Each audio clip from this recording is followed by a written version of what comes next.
Это место известно многим из нас. Именно эта дорога ведет к одному из самых живописных мест в Крыму – горе Айпетри. Но мало кто знает, что стоит нам повернуть сюда, и через 15 километров мы окажемся в селе, которое 100 лет назад претендовало на статус города. Давайте посмотрим, какие амбиции у этого села спустя столетия. Мы отправляемся в Озимбаш.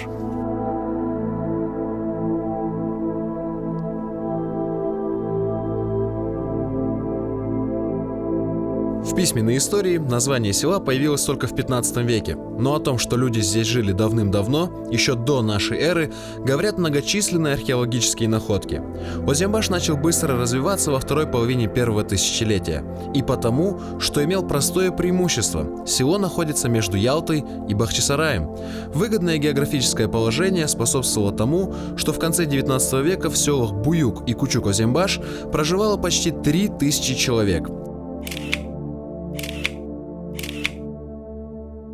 Мы наконец-то добрались, и как мы видим, это центр села, потому что здесь как минимум находится магазин, а самое главное, это автостанция «Счастливая», которая, кстати, превратилась в чью-то торговую точку. После депортации крымско-татарского народа из Крыма Буюк-Озимбаш переименовали в Счастливое, Кучук-Озимбаш – Многоречье, а некогда большое и красивое селение сейчас в запущенном состоянии.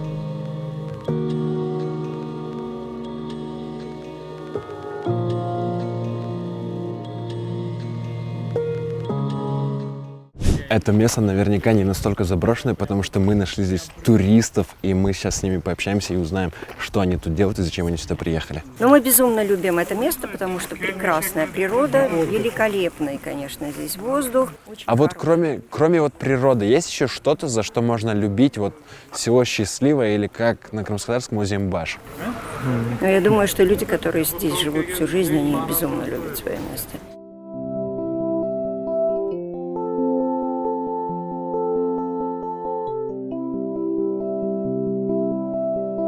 Несомненно, Озимбаш – это очень живописное и экологически чистое место, привлекающее туристов. Здесь у села Многоречье рождается река Бельбек, образуясь из нескольких мощных подземных источников и ручья Буюк-Озимбаш. Наличие этих чистейших источников и дало возможность обеспечить практически все Ялтинское побережье питьевой водой. В 1963 году долина Монотогры была перегорожена плотиной. Таким образом образовалось водохранилище Счастливое, которое поглотило часть Буюк-Озимбаша, которую называли Манагот-Рамаалеса. Южнее села Счастливое, на глубине 650 метров, был проложен туннель под Айпетри, длина которого 7 километров. Вода озимбашских рек, родников теперь поступает для обеспечения нужд Большой Ялты. Сейчас за мной находится одно из самых живописных и самых больших водохранилищ Крыма. Но еще 80 лет назад вот на этом месте находились дома. И после депортации вот это вот все место сравняли с землей и сделали из него водохранилище.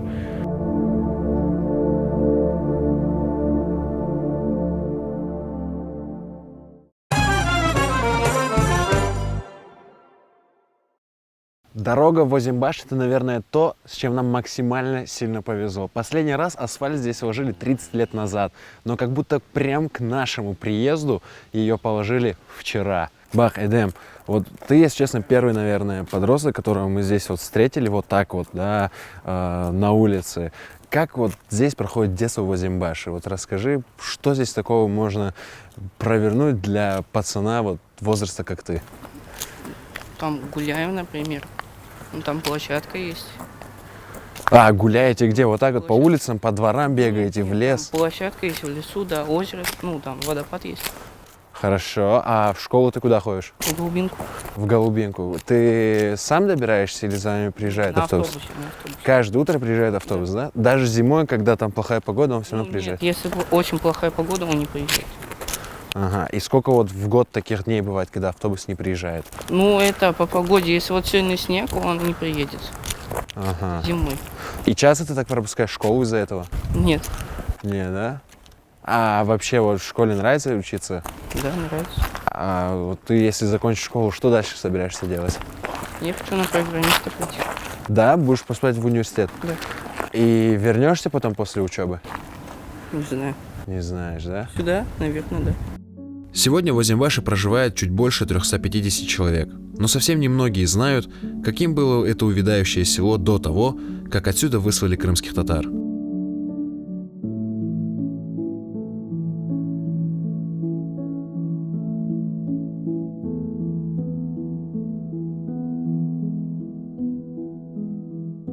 Büyük Озимбашта 5 tane cami olgan bir vaqt. Eng Cuma camisi abu olgan. A bu yerде Dülber kesme taştan yapılgan cami var edi. Bu Cuma cami. Bu iki katlı olgan. Tübünden arabada yürgen. Arkası var. İşte bu bir. 5 tane cami.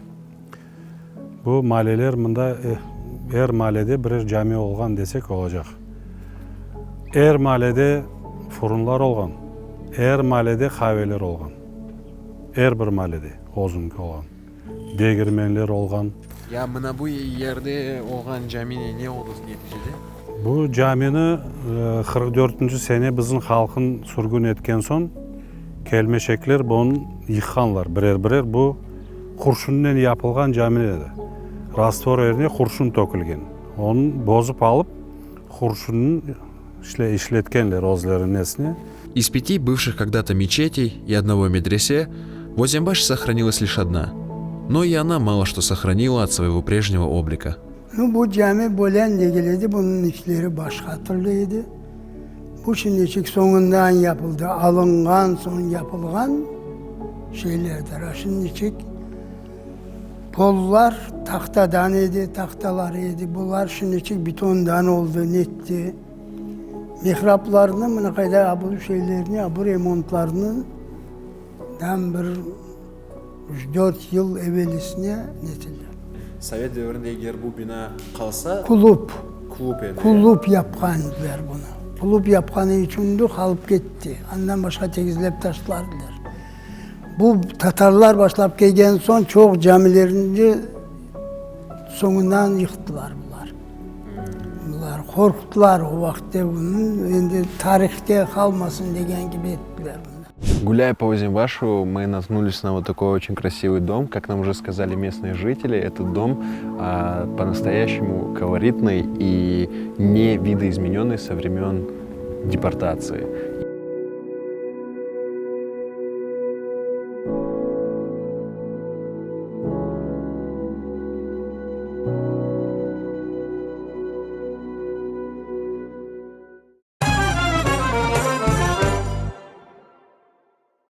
Историю Озимбаша лучше всего знает человек, который родился здесь. Именно к нему мы сегодня и пришли. Кстати, вот этот вот камень в его дворе был добыт из-под Озимбаша еще 70-80 лет назад, а сегодня служит вот таким вот своеобразным забором. Надия Бойкана, к которой мы сейчас пришли, может похвастаться своей богатой, но не всегда позитивной историей, которая может стать сюжетом многотомного романа. Ассаляму алейкум, Надия Бойкана. Selam, hoş geldin. Çok sağ olun. Bizga misafirlikka keldik.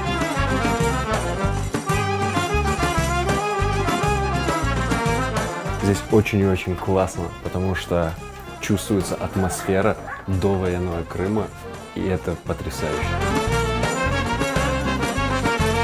Чем жили два села до революции? У жителей Буюк и Кучок Озимбаша было 1288 десятин земли в личном владении с фруктовыми садами, сенокосами и пастбищами. Советская власть ликвидировала процветающее личное хозяйство. При ней практически все жители Озимбаша были заняты работами в колхозах. Здесь выращивали табак и яблоки, которые экспортировали за рубеж. Men bilgen vaqtlar endi kolxoz edi. Almacı bahçeleri var edi. Almanı çok sapay erkişler ciğer keyirdi. Apaylar kağıtçıklarca sarıp Ozim başından alması keteydi başka hükümetlerge o vakitte. Şimdiki gibi değil.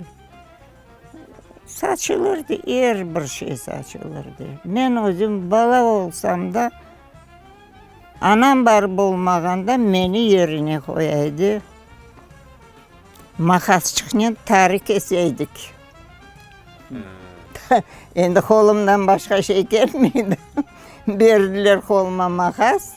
Бірді қопқамы, торбамы, мақасмен. Эркес бір ішінен оғрашайды. Ануған макуремде бақчелер, мында пек зеңгін бұлеп... Бақша, мында чоқсы түтінжілік еді. Озембаш прославился не только своим табаком и яблоками. Достоверно известно, что крымско-татарский Ходжа Насреддин, герой наших многочисленных анекдотов Ахмет Акай, выходец из Озембаша. На родине к нему относятся по-разному. Одни не любят его за то, что чаще всего в анекдотах высмеиваются именно озембашцы, другие же уважают его за мудрость и сообразительность. Балалықтан берлі вақыт Ахмет Акай ақында бір ләтинлер естедім. Ахмет Акай еді ме, яда бұл уйдырылған бір адам? Енді, Ахмет Акай yaşagan adam o olgan adam. Oylayan adamlar büyük sürek ola, çok şey görgen adam her bir şeyinin son doğrusunu aytır. Horlukta korer, yakşılıkta korer. Onun için kirgen tükanga şey çok eken. Oturgan, okurup ağlagan. Ne için ağlaysın dese, bu bolluğuna bir gün yokluğu olacak ağlam degen. Уже başından geçirgen şey de. Черты характера, которыми наделен Ахмет Акай, присущи всем озембашцам, ведь они всегда отличались своим веселым нравом, юмором и остроумием. Озембашlılar bek hazır cevap olgan. Cevap vermekке hazır olgan son, tutkan işin düşünüp yapkan. Misal için bizde ozembaşlılar yağ kurutkan degen laf var da, yağ kuruyor mu bakayım? Kurumaz. Смешные истории об Ахмет Акае, жужжание пчел над цветущими яблонями, душистый табак, быстрая вода в реке, голос муэдзина, поднимающийся в высокое небо над Озембашем. Все это стало как будто размываться временем. Что-то осталось почти нетронутым, таким, как было в старину, другое, как мечети и медресе, стали исчезать одно за другим. Окончательное разрушение принесла Вторая мировая война. Сначала Озембаш, занятый немцами, разбомбили с воздуха советские летчики, а затем большинство домов сожгли нацисты в отместку за помощь местных жителей партизанам. Bu koyunu yaktı da Nemsiler. Nemsiler de yaktı, Sovetler de onu bombaladılar. Sovetler bombaladı. Başta Sovet bombaladı. Son geldi Nemsi yaktı. Sovet bombalaganda çok adamımız öldü. O vakitte biz Küçük Ozembaş yolu çeydik. Akşamüstü hayvanlarımız dağdaydı. Biz hayvan getirmek için, yardım etmek için o vakit 9 yaşındaydım ben. Yolga çıktık. 9 tane samolyot geldi bu kayaların bu yağında. 9 tane samolyot sizge korgenim gibi aytayım. Bir tane oge, 4 tane iki kenarda. Kanatlar ablet yiyip durar. Abi 4 tanesi böyle vurulganda bundan kurşun septi. O gitti o kayalarının ardına 4 tanesi bizge tiymedi. Bomba da düştü, kurşun da değdi, kağıt da septi. Bilmem biz ne kadardan sonra evde karanlık olgan idi. Her kimin ana babası kıdırır. Vay, pek küçülükten bir podvalcı oturduk. Doldurdular bizni. Samolyotlar bir ketiyor. O arada balaban maşinayla rannelerini taşıp podvala koyarlar.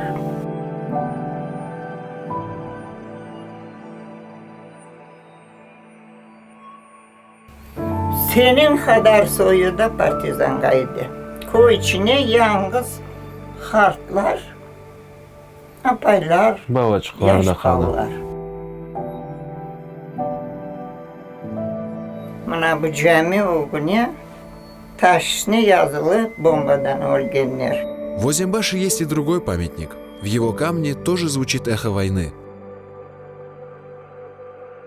Мы нашли ту самую памятную доску, которая посвящена Бекиру Османову и его сыну Юрию Османову.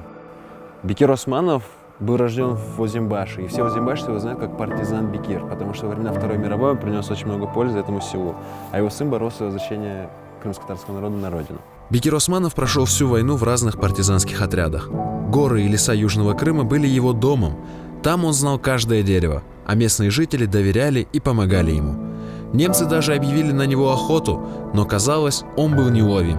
Во время Второй мировой войны Бекир Османов провел множество успешных военных операций, но это не спасло его от ярлыка предателя. Когда весной 1944 года село освободили советские войска, казалось, самое страшное уже позади. Озимбашцы-партизаны вернулись из леса, люди начали восстанавливать сожженные дома, но жизнь вернулась ненадолго. 18 мая Озимбаш опять опустел.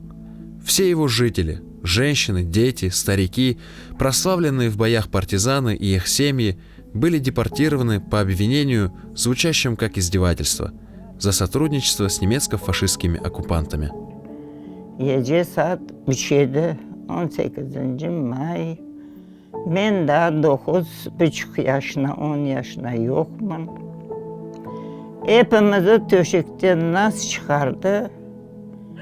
Bilmem, belki maşına yakın yerde toxtağanlar şey algandır, bizde şey de yok idi, koyumuz yangan. Biz koştuk bek fıkhare. Olganı kapını kapattık, ballarını aldık, ifak ballarını çıktık. Bu azdan o kadar ev çıkışın. Bizni alıp çıktılar. Yanındaki evge kapıgını tizdiler.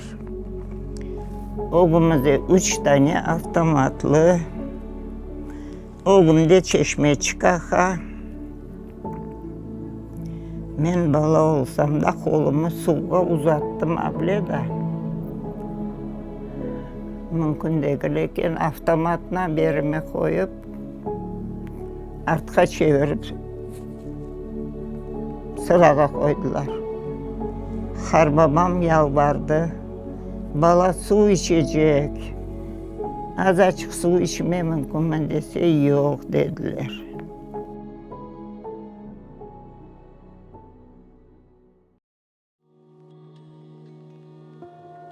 Эти горы, это небо над Озимбашем видели многое.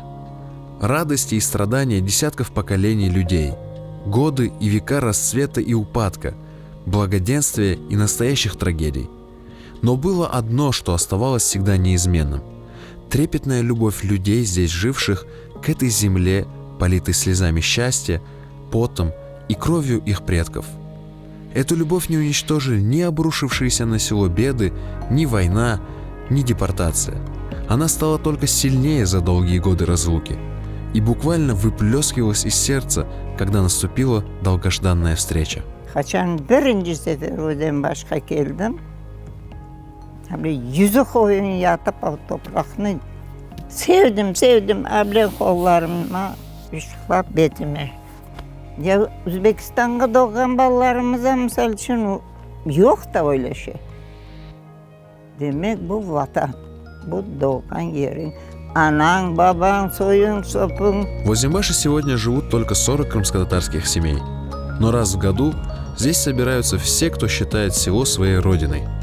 Уроженцы Озимбаша и их потомки приезжают на встречу односельчан, чтобы не потерять связь друг с другом, разбросанным теперь после возвращения из ссылки по разным регионам полуострова, чтобы познакомить между собой детей и внуков, чтобы вдохнуть всей грудью воздух родных мест.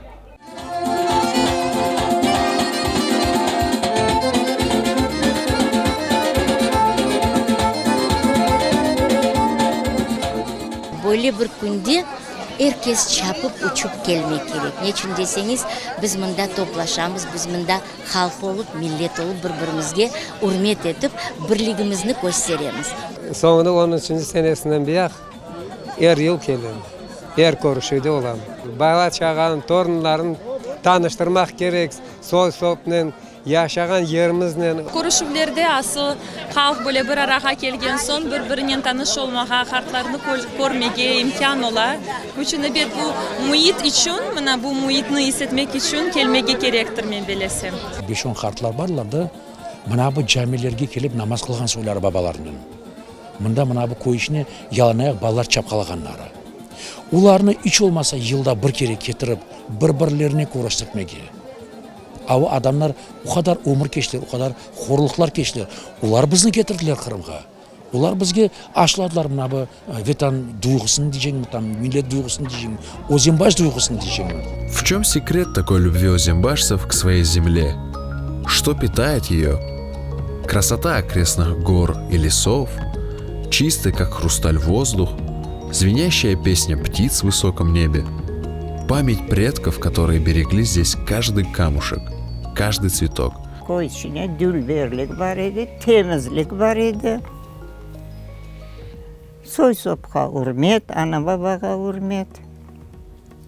Men har babamdan bir yakka ketsem, ablede taşka ilişti ayağın, Türtünüzün balasında al koduma o taşçıkını taşla kenarga. Sen artından kelgen sürünmesin. Demek o neden terbiyeden. Akoryasına öyle çiçekler açkan, dilber olur. Barı bir çiçek koparsan, yok balam, onu koparmak olmay. O kırmızı maklar o vakti çok açardı o human çiçeği dedik biz. Koparma, ananın humanı sınar. Onun manası ne? Onu dülberliğin joymamak.